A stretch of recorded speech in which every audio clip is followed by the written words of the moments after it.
di masjid. Saya nungguin. Walaupun ini dipakai mobil angkot, tapi seru loh guys. Kalau kalian pernah gak naik mobil angkot?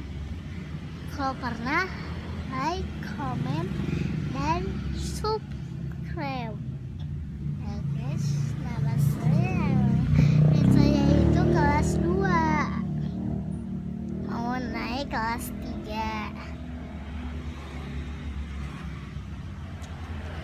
guys, kalau kalian pernah gak naik mobil angkot? Walaupun aku punya mobil angkot, tapi aku selalu bersyukur ya.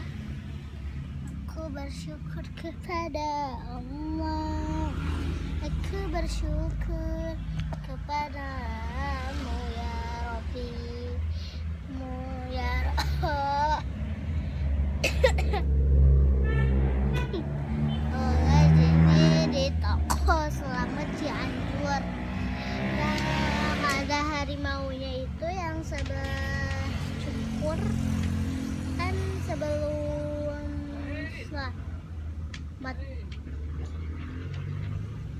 sebelum selamat itu kan ada tukang pangkas rambut ya.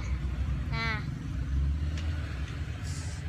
pinggir pangkas rambut ada yang namanya di detasemen